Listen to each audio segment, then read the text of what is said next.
De retour dans l'Africa News pour la deuxième partie. Nous sommes toujours en compagnie de nos éditorialistes Grâce Rukine Dikiza, Jemal Taleb et Malik Afer. Tout de suite, le décès du jour.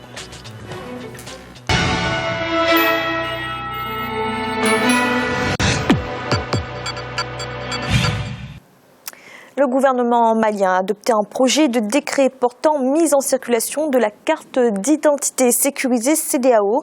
L'objectif visé est de promouvoir la mobilité intra-régionale tout en offrant un titre permettant de lutter contre les migrations irrégulières. La carte sera combinée à celle de l'assurance maladie. Reportage de notre correspondant Mokhtar Bari.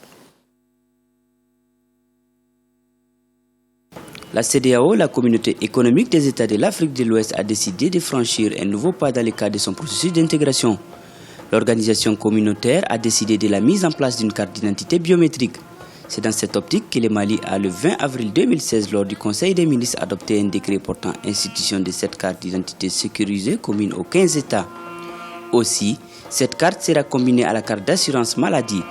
Selon les autorités maliennes, cette carte permettra de faire beaucoup d'économies autant pour les gouvernements que pour les citoyens qui paieront le prix d'une carte pour deux.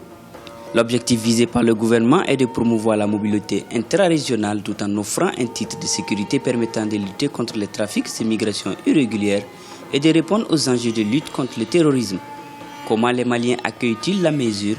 Quels sont les avantages de ce type de carte? Pendant plusieurs années, les citoyens maliens ont fait face à d'énormes blocages dans le cadre de la délivrance de la carte d'identité nationale et du passeport. Aussi, avec les menaces terroristes et la présence incontrôlée d'individus sur le sol malien, les autorités maliennes se devaient de prendre des mesures idoines afin de mieux lutter contre le banditisme et les crimes transfrontaliers.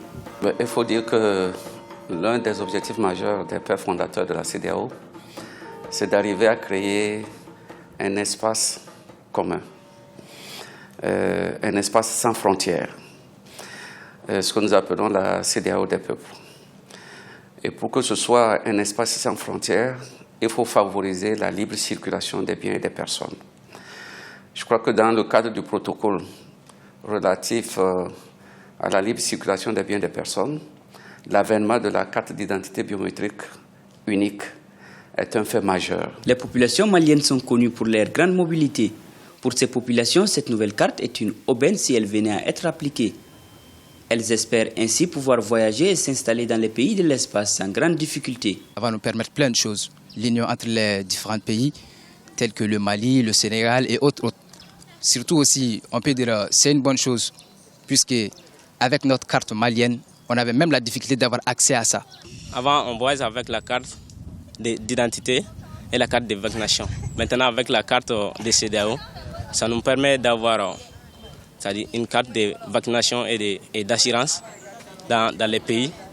Et ça nous permet aussi d'éviter les tracasseries des policiers. La biométrie, il va sans dire que ça sécurise et la communauté, ça sécurise la population, ça sécurise les citoyens lui-même.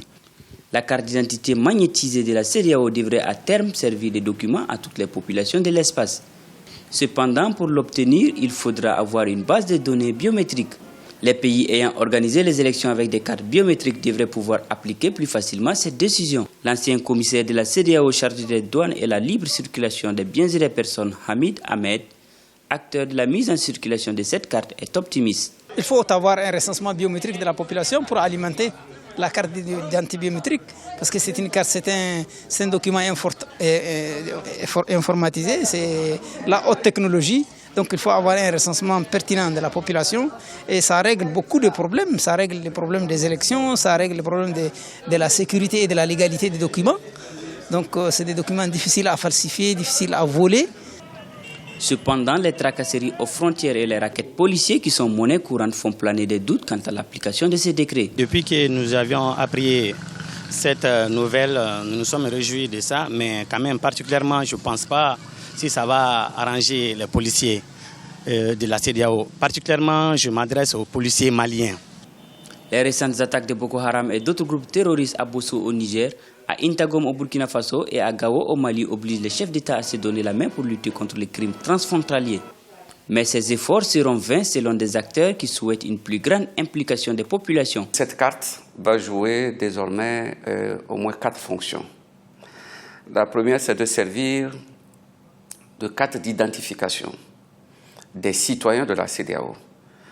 Ce sera une carte unique pour tout le monde, donc vous comprenez très bien qu'il ne s'agira plus de faire la différence entre un Béninois, un Sénégalais, un Malien, un Togolais, et tous auront la même carte. Donc avec la carte d'identité biométrique, vous êtes chez vous.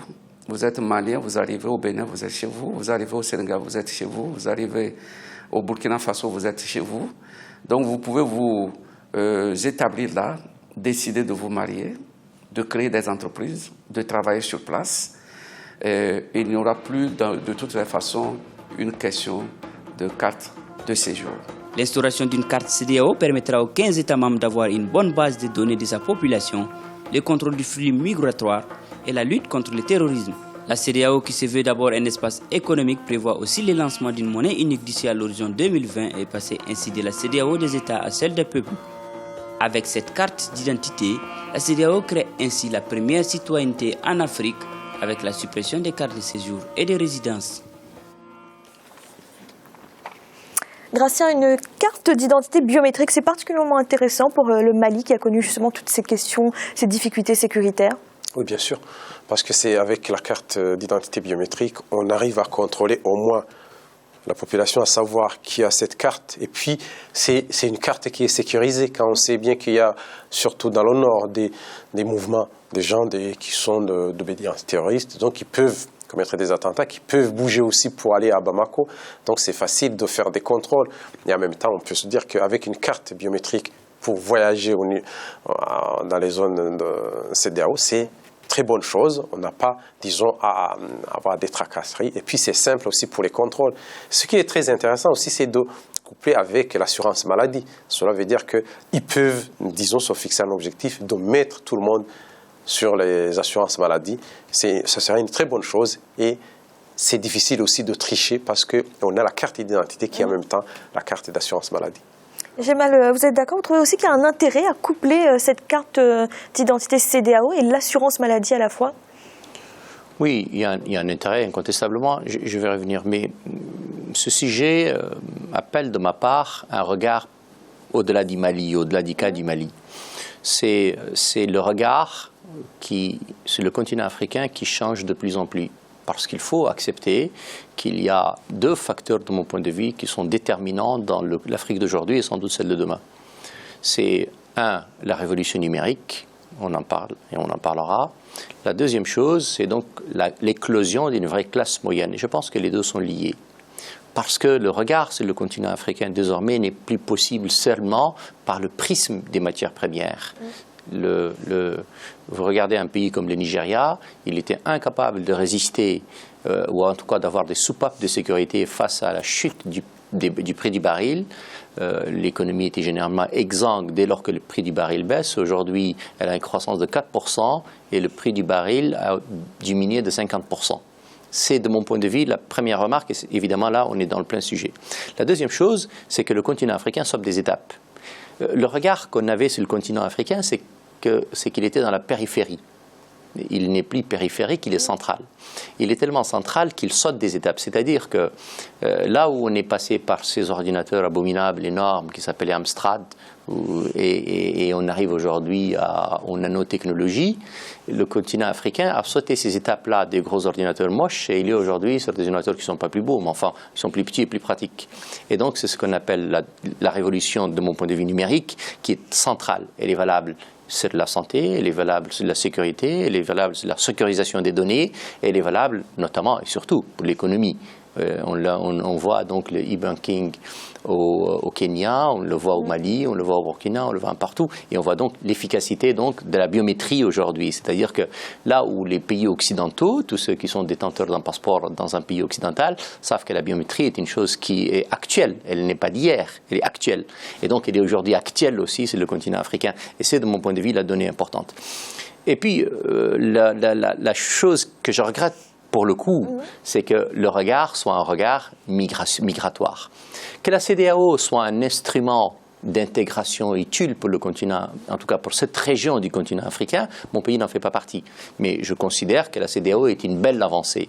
Il lui manque un tout petit peu de faire des choses plus pratiques pour l'économie, parce qu'elle fait beaucoup de politique et pas assez d'économie. Il lui manque d'imposer un peu plus une compagnie aérienne régionale utile. Sky ne fait pas l'affaire. Il lui manque de se financer, de se prendre elle un tout petit peu en charge, parce qu'elle repose beaucoup sur l'Union européenne. Mais enfin, elle met en place des petits pas utiles pour l'intégration. Et celui-là en est un, incontestablement. Si on pouvait avoir non seulement une pièce d'identité malienne, mais une pièce d'identité de la CEDEAO et qu'elle soit reconnue par tout le monde, le facteur d'intégration serait, de mon point de vue, plus important. Les Maliens, eux, la couplent à ce qui est utile, c'est-à-dire l'assurance maladie. Première chose, c'est que l'assurance maladie avance. Deuxième chose, c'est que désormais, on comprend l'utilité de la biométrie, l'utilité de la technologie et de la révolution du numérique. Et ce sont des choses, pour moi, importantes. C'est regrettable que le facteur lutte contre l'immigration soit une donnée fondamentale, comme si l'immigration d'un Burkinabé au Mali serait un scandale absolument désastreux, ce qui, de mon point de vue, n'est évidemment pas le cas. Mais enfin, cela dit, oui, non, je suis content que la CEDEAO se bouge, elle peut se bouger beaucoup plus, elle a dormi très très longtemps, il est temps qu'elle se réveille, et puis, visiblement, elle somnole moins, elle n'est pas encore réveillée. Malik, cette carte, c'est la concrétisation de la libre circulation des personnes au sein de l'espace CEDEAO? Oui, en partie, oui. Quel bon formidable de voir finalement cet espace justement communautaire ne rien à envier, je dirais, sur le plan en tout cas de l'utilisation de la technologie pour permettre l'émergence justement d'une économie communautaire et pour permettre justement les déplacements des personnes. On pensait toujours l'Afrique en retard, effectivement, et puis tout d'un coup, on a vu que l'Afrique a très bien su gérer le virage numérique. Et cet espace, la CEDEAO est en train de le faire et le Mali aussi, et c'est très plaisant à le voir. Oui, effectivement, je pense que c'est aussi un outil qui permettra une lutte contre la bureaucratie, je tenais à le dire, parce que finalement, on reproche toujours à nos États africains d'avoir des administrations difficiles à gérer, un problème de bureaucratie, un problème d'investissement qui se pose, et là, justement, on règle en partie ce problème-là. Et une chose encore, et ça va venir à votre question, finalement, les États ont toujours été en retard, et je le souligne souvent ici, les États ont toujours été en retard par rapport aux populations. Les populations, eux, n'ont pas attendu l'ouverture des frontières pour se déplacer. Il y a beaucoup de mouvements intracommunautaires qui se font depuis longtemps.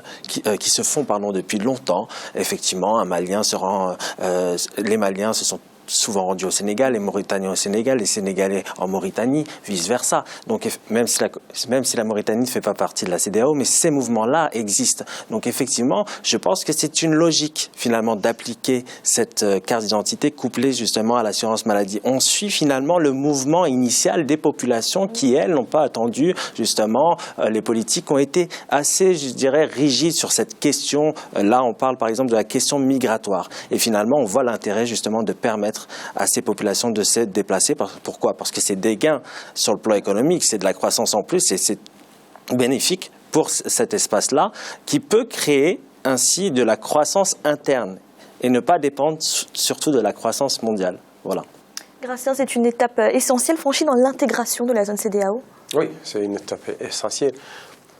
On met en place des outils pour la circulation de la population, mais il faudra que demain, on arrive à concevoir des outils financiers surtout pour arriver, disons, à concevoir des économies.